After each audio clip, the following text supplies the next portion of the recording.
بسم الله الرحمن الرحيم. احنا هنا في الإبراهيمية نخش على شقة في الدور الثالث.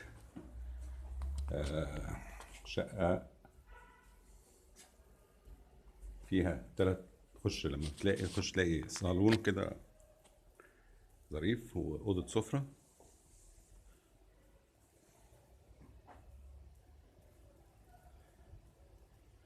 وبعد كده بنلاقي 3 أوض نوم.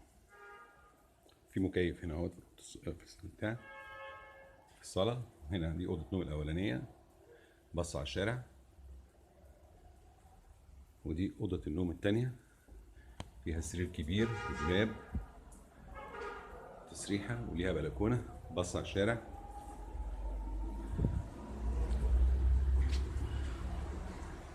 وهناك ديت ملاعب كلية الهندسة، وكلية الهندسة وده شارع حلوكوس،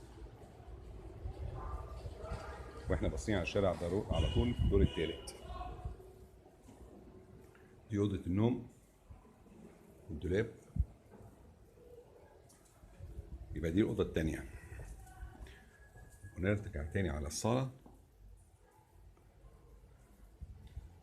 نلاقي قلنا السفرة هنا اهوت،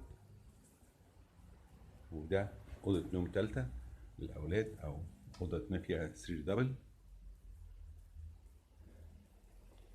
فيها كنبة برضه ممكن تفتح سرير، في تلفزيون كبير قاعدة.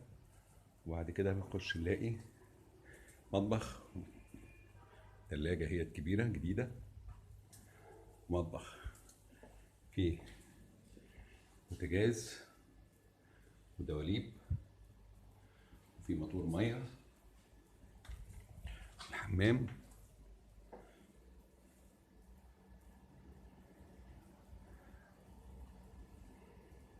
في فيديو نظيف لحد ما.